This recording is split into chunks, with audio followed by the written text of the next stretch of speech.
Hello friends, मैं हूं कमलेश कुमार और आप देख रहे हैं राष्ट्रीय पाठ्यचर्या रूपरेखा 2005, जिसे शॉर्ट में NCF 2005 कहते हैं, जिसकी फुल फॉर्म बनती है नेशनल करिकुलम फ्रेमवर्क।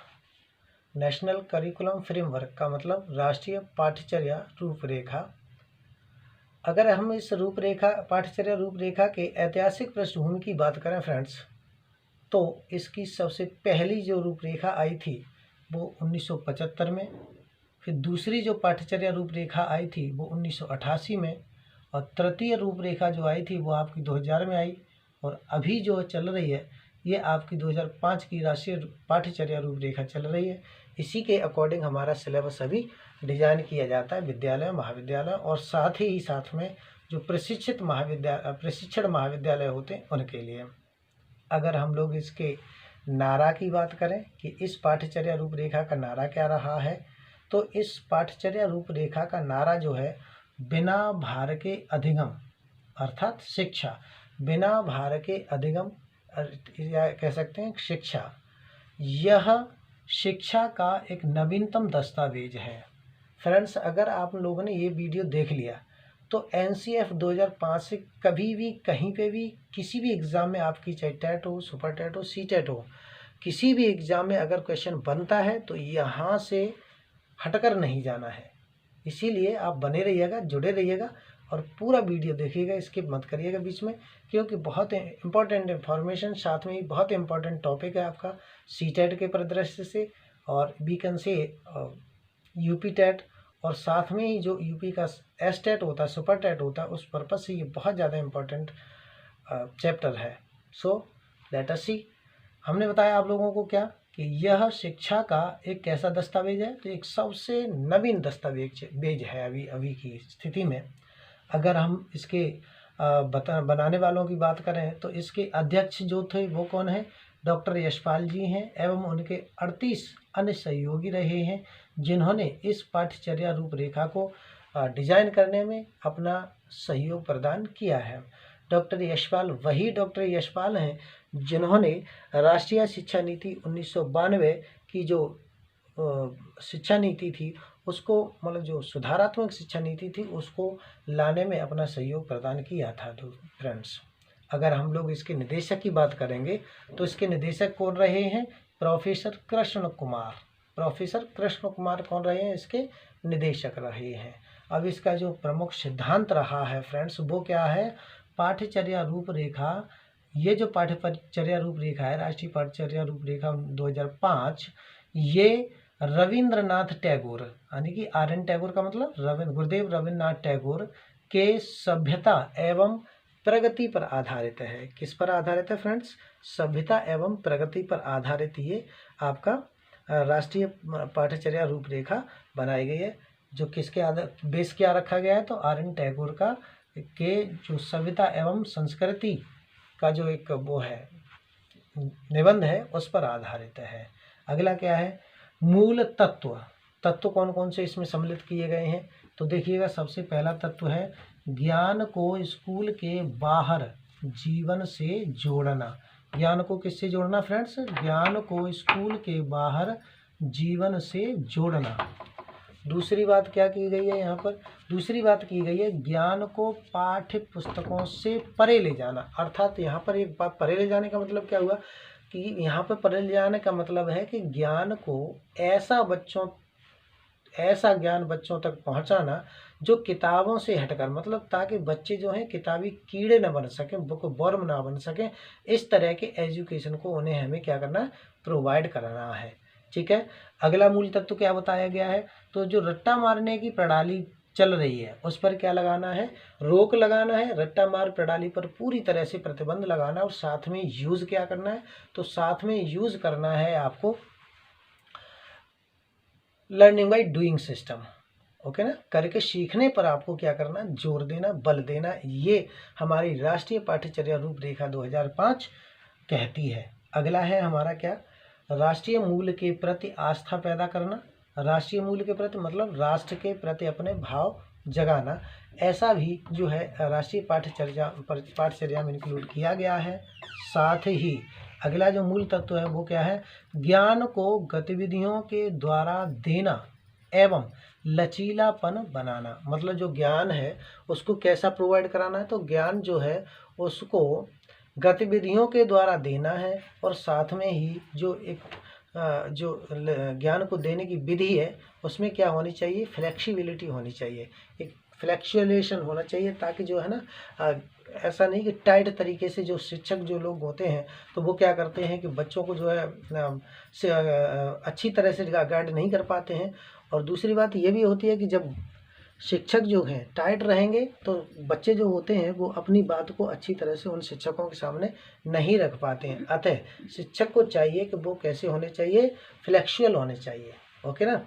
नेक्स्ट हमारा क्या है, नेक्स्ट पॉइंट हमारा है एनसीएफ 2005 के उद्देश्य क्या क्या हैं। आखिर ये हमारा जो एनसीएफ 2005 है या राष्ट्रीय पाठ्यचर्या रूपरेखा 2005 है, ये आखिर लाया क्यों गया, तो क्यों लाया गया ये देखते हैं हम लोग। क्यों लाया गया तो देखिएगा, बच्चों का सर्वांगीण विकास करना व स्कूली शिक्षा से जोड़ने हेतु राष्ट्रीय पाठ्यचर्या रूपरेखा 2005 को लाया गया है फ्रेंड्स। नेक्स्ट है हमारा क्या, नेक्स्ट है बालकों के मूल्यांकन हेतु, बालकों का जो मूल्यांकन करना है अर्थात उन्होंने कितना गेट किया है, हमने उनको कितना दे पाया है, तो इसके मूल्यांकन हेतु कैसी व्यवस्था की गई है, सतत एवं व्यापक मूल्यांकन पर जोर दिया गया है। तो ये सतत एवं व्यापक मूल्यांकन क्या होता है फ्रेंड्स, सतत का मतलब होता है कंटिन्यू प्रोसेस, ओके ना, और व्यापक का मतलब होता है बड़ा, ठीक है कि नहीं। तो सतत में यहाँ पर आता है, जैसा कि आप लोगों ने देखा है कि हम लोग मंथली टेस्ट, वीकली टेस्ट जो भी क्लासेस में लेते हैं, या एफए या ऐसे की जो सिस्टम चल रही है, एनसीएफ 2005 ने 4 एफए और 2 ऐसे को सजेस्ट किया है। एफए का मतलब होता है फॉर्मेटिव असेसमेंट और जो ऐसे होता है उसका होता है सबमिटिव असेसमेंट। तो 2 सबमिटिव असेसमेंट को उन्होंने सजेस्ट किया है और साथ में ही 4 फॉर्मेटिव असेसमेंट को उन्होंने सजेस्ट किया है। इस तरह से कुल मिलाकर के 6 परीक्षाएं जो है हमारी होंगी, जिनमें 4 जो फॉर्मेटिव असेसमेंट हैं वो सतत परीक्षा के अंतर्गत आते हैं और जो समटिव असेसमेंट हैं वो आपके व्यापक मूल्यांकन के अंतर्गत आते हैं। फ्रेंड्स, इतना अगर आप लोगों ने जान लिया तो समझ लीजिएगा एनसीएफ 2005 से यदि क्वेश्चन बनता है तो आपका कुछ भी छूटने वाला नहीं है। अगला है हमारा पॉइंट क्या, नवीन सोच, तर्क क्षमता, चिंतन आदि विकसित करना है बच्चों के अंदर, इसलिए भी एनसीएफ 2005 को लाया गया है फ्रेंड्स। ओके ना।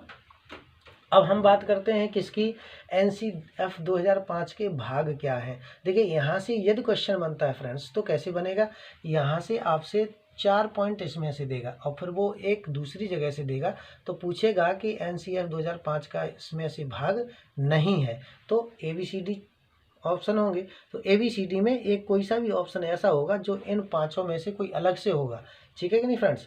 तो वहाँ पे आपको क्या करना है, वहाँ पे आपको देखना है कि इनमें से कौन सा नहीं है, तो इनमें से जो भी नहीं होगा वही आपका आंसर होगा। और यदि पूछा जाता है कि इनमें से कौन सा है, तो एक यहाँ से दिया होगा, बाकी के 3 जो है वो बाहर के दिए होंगे। आप अपने क्वेश्चन को बनाने का पूरा यहाँ से प्रयास करें, अच्छी तरह से क्वेश्चन को बनाएं, पहले क्वेश्चन को समझें कि आखिर क्वेश्चन की रूपरेखा क्या है, वो हमसे चाहता क्या है, ये समझने के बाद में हमें क्या करना है, क्वेश्चन को बनाने का पूरा प्रयास करना है। तो एनसीएफ 2005 के भाग कितने हैं फ्रेंड्स, तो 5 भाग हैं। पहला परिप्रेक्ष्य है, ठीक है, दूसरा क्या है, तो पहला परिप्रेक्ष्य हो गया, दूसरा है सीखने का ज्ञान, अर्थात कैसे सीखा जाए, ठीक है ना, और तीसरा है हमारा पाठ्यचर्या के क्षेत्र, मतलब पाठ्यचर्या के क्षेत्र कौन कौन से हो सकते हैं। चौथा है हमारा विद्यालय व कक्षा का वातावरण और चौथा है हमारा व्यवस्थागत सुधार। सबसे पहले अगर बात की जाए तो पाठ्यचर्या परिप्रेक्ष्य की बात की जाती है, तो परिप्रेक्ष्य क्या होता है, तो परिप्रेक्ष्य का मतलब यहाँ पर समझिएगा, यहाँ पर परिप्रेक्ष्य का मतलब होता है वैसे क्षेत्र। तो पाठ्यचर्या को इस प्रकार से व्यवस्थित किया गया है ताकि अध्ययन कहीं बच्चे के लिए बोझ ना बन जाए, इसी को क्या कहा जाता है, परिप्रेक्ष्य कहा जाता है। इससे क्या होता है, इससे क्या होगा, इससे अध्यापक भी अपने अध्यापन कार्य में क्या लेंगे, रुचि ले सकेंगे। ठीक है, क्लियर हुआ कि नहीं। हाँ, नेक्स्ट है हमारा क्या, सीखने का ज्ञान। तो सीखने का ज्ञान या हम लोग कह सकते हैं इसको अधिगम और ज्ञान। तो यहाँ पर हमें कौन सी वाली शिक्षा प्रणाली का वो करना है, बाल केंद्रित शिक्षा प्रणाली को हमें यहाँ पर लागू करना है, ना कि शिक्षक केंद्रित शिक्षा प्रणाली को लागू करना है। बाल केंद्रित शिक्षा का तात्पर्य जन समझते ही हैं कि बच्चों के अनुभवों, उनके स्वरों एवं उनकी सक्रिय सहभागिता को विशेष रूप से प्राथमिकता प्रदान करना ही क्या कहलाता है, बाल केंद्रित शिक्षा कहलाता है। जो हमें किसमें जोर देना है, सीखने और उसके ज्ञान में हमें बल देना, या यूं कह दें कि अधिगम और ज्ञान में बल देना है। अगला है हमारा क्या, पाठ्यचर्या के क्षेत्र या स्कूलों की अवस्थाएं और आकलन। तो पाठ्यचर्या के क्षेत्र कह सकते हैं, या फिर स्कूलों की अवस्थाएं कह सकते हैं, या फिर हम लोग आकलन भी कह सकते हैं। तो ठीक है ना। तो यहाँ पर हमें क्या करना है, यहाँ पर हमें प्रत्यक्षीकरण तथा निरूपण जैसे कौशलों के विकास में गणित जैसी महत्वपूर्ण, गणित विज्ञान वगैरह जो भी हैं उनके विकास में महत्वपूर्ण भूमिका देंगे। ठीक है। अगला है हमारा क्या, विद्यालय व कक्षा का वातावरण। तो देखिए यहाँ पर वातावरण का मतलब होता है डिसिप्लिन। खास तौर से विद्यालय का डिसिप्लिन जितना अच्छा होगा, विद्यालय का जो शिक्षण स्तर है वो उतना ही ऊंचा होगा। और इसी तरह से कक्षा का वातावरण भी डिपेंड करता है। तो जिस तरह से जिस क्लास का वातावरण अच्छा होगा, उस क्लास के बच्चों का जो शिक्षा का स्तर होगा वो बहुत ज़्यादा ऊंचा होगा। इसलिए हमें क्या ध्यान रखना है, हमें ये ध्यान रखना है कि वातावरण ही हमारा विद्यालय का, साथ में ही क्लास का भी वातावरण जो है अच्छा होना चाहिए। लास्ट में क्या कहा गया है, व्यवस्थागत सुधार, अर्थात हमें एक ऐसी व्यवस्था लागू करनी चाहिए जिससे इस व्यवस्था में मतलब जब सुधार की ज़रूरत पड़े तो उसमें क्या हो जाए, उसमें सुधार किया जा सके। उसमें क्या किया जा सके फ्रेंड्स, उसमें सुधार किया जा सके। आइए अगली कड़ी को जो देखते हैं, इसमें अगली कड़ी क्या है। तो अब हम चर्चा करते हैं फ्रेंड्स, एनसीएफ 2005 लाने के प्रमुख कारण कौन कौन से रहे हैं। देखिए एक बात मैं आप लोगों को बहुत साफ सुथरी बता देना चाहता हूं, और वो क्या है कि देखिए जो पूर्व में किसी भी शिक्षा व्यवस्था की या पूर्व में किसी भी कार्य की जो खामियां होती हैं, कमियां जो होती हैं, वो अगले कार्य के लिए क्या करती हैं, अगले कार्य को करने के लिए प्रेरित करती हैं। यहाँ पर भी यही रहा है, कुछ ऐसा ही। जो एनसीएफ 2000 में आई थी, उस एनसीएफ 2000 में या उससे पीछे जितनी भी एनसीएफ आई हैं, उनमें जो भी कमियां रही हैं, जो भी खामियां रही हैं, उन खामियां की भरपाई करने के लिए एनसीएफ 2005 को लाया गया था। खामियां कौन कौन सी रही, कमियां कौन कौन सी रही, आइएगा हम लोग देखते हैं। ठीक है। सबसे पहली कौन सी रही है, तो संकुचित पाठ्यक्रम। उस समय के दौरान क्या था, पाठ्यक्रम जो था वो बहुत ज़्यादा संकुचित था, छोटा सा पाठ्यक्रम था। ठीक है कि नहीं। तो एक कारण ये भी बन जाता है एनसीएफ 2005 लाने का दोस्तों। दूसरा क्या है, पुस्तकीय ज्ञान पर बल दिया गया, अर्थात पूर्व की जो करिकुलम फ्रेमवर्क थे, या यूं कह दें कि रूपरेखा, पाठ्यचर्या रूपरेखाएं थीं, उनमें क्या किया गया था, पुस्तकीय ज्ञान पर बल दिया गया था। तीसरी बात यहाँ पर और भी है फ्रेंड्स, क्या है, पाठ्यक्रम जीवन से संबंधित नहीं था। अर्थात जो पिछले जो भी शिक्षा व्यवस्थाएं रही हैं, जो भी पाठ्यक्रम रहे हैं, उनमें पाठ्यक्रम जो था वो किससे संबंधित नहीं था, जीवन से संबंधित नहीं था फ्रेंड्स। अगली बात क्या था, उसमें व्यक्तिगत भेदभाव बहुत ज़्यादा समाहित था, इसलिए भी एनसीएफ 2005 को लाने का एक मूल कारण बना है। दूसरा अगला क्या है, परीक्षण केंद्रित पाठ्यक्रम का अभाव। अर्थात परीक्षण केंद्रित पाठ्यक्रम का मतलब यहाँ पर ये हुआ कि जो पूर्व में जो सिस्टम लाए गए थे, या यूं कह दें कि एनसीएफ लाई गई थी, उनमें परीक्षण केंद्रित का मतलब परीक्षण का अभाव था बिल्कुल। उनमें बहुत ज़्यादा प्रैक्टिकल नॉलेज नहीं कराई जाती थी बच्चों को, थियोरटिकल पार्ट पढ़ाया जाता था, जिससे क्या होते थे, बच्चे जो होते वो थियोरटिकल चीज़ों में बहुत ज़्यादा जोर पकड़ते थे, ना कि प्रैक्टिकल में। अतः एनसीएफ 2005 जब से आई है तब से क्या किया गया है, तब से परीक्षण के जो मामले हैं वो बहुत ज़्यादा, उनमें बहुत ज़्यादा सुधार किया गया है। अगला क्या है, तकनीकी एवं व्यावसायिक शिक्षा की कमी रही थी, साथ में ही नैतिक एवं यौन शिक्षण का भी अभाव रहा था, जिसकी हमें सख्त ज़रूरत होती है। ठीक है, किसकी, नैतिकता की सख्त ज़रूरत होती है, साथ में यौन शिक्षण का भी। उन जो पिछली करिकुलम फ्रेमवर्क रही हैं उनमें इन चीज़ों का अभाव रहा है। Reason while we have to bring this type of NCF 2005, हमें इस एनसीएफ 2005 को लाना पड़ा है। ओके ना। So let us talk about the 2005 के प्रमुख जो सुझाव हैं, सजेशन हैं एनसीएफ 2005 के, उनके बारे में हम लोग बात कर ले रहे हैं। ओके ना। तो सबसे पहला जो सुझाव दिया गया था एनसीएफ 2005 के द्वारा, या यूं कह दें कि यशपाल की अध्यक्षता में एनसीएफ 2005 के 5 में जो सबसे पहला सुझाव दिया गया था वो क्या था कि सतत एवं व्यापक मूल्यांकन होना चाहिए। क्या होना चाहिए शिक्षा में? सतत एवं व्यापक मूल्यांकन होना चाहिए। तो ये सतत एवं व्यापक मूल्यांकन क्या होता है? तो सतत एवं, एक आप लोगों ने बुक्स पे लिखा देखा होगा CCE, जो आजकल छोटे छोटे बच्चों की जो किताबें आती हैं, बुक्स आती हैं प्री प्राइमरी और एलिमेंट्री क्लासेस में, उनमें लिखा होता है बुक्स पर CCE। उस CCE का मतलब होता है curriculum continuous comprehensive evaluation. Continuous comprehensive evaluation. तो कंटिन्यूअस का मतलब होता है सतत, और व्यापक का मतलब होता है कॉम्प्रिहेंसिव, और मूल्यांकन का मतलब होता है एवेल्युएशन। तो इस तरह से लिखा होता है क्या? CCE इस तरह से लिखा होता है। तो इसका मतलब हो गया कंटिन्यूअस, इसका मतलब हो गया कॉम्प्रिहेंसिव, और इसका मतलब हो गया एवेल्युएशन। तो कंटिन्यूअस का मतलब हो गया सतत, और इसका मतलब हो गया व्यापक, और इसका मतलब हो गया मूल्यांकन। तो देखिए व्यापक में मैंने अभी आपको कुछ देर पहले बताया कि व्यापक में सबमिटिव असेसमेंट को फॉलो किया जाता है, जबकि जो आपकी सतत वाली प्रक्रिया है उसमें क्या किया जाता है? उसमें फॉर्मेटिव असेसमेंट को फॉलो किया जाता है। अगली बात करते हैं, अगला क्या सुझाव दिया गया? खेल को बहुत ज़्यादा महत्व दिया गया है फ्रेंड्स इस शिक्षा व्यवस्था में, ठीक है ना। अगली बात क्या करते हैं? संवैधानिक मूल्य, अर्थात संवैधानिक मूल्यों पर भी बहुत ज़्यादा जोर दिया गया, सुझाव दिया गया है कि संवैधानिक मूल्य जो है वो सही होने चाहिए। मोटी किताबों की असफलता, पहले जो पूर्व में एनसीएफ 2005 आने के पहले जो एनसीएफ आई थी, जो राष्ट्रीय रूपरेखाएं आई थी, उनमें मोटी मोटी किताबों पर बहुत ज़्यादा बल दिया गया था।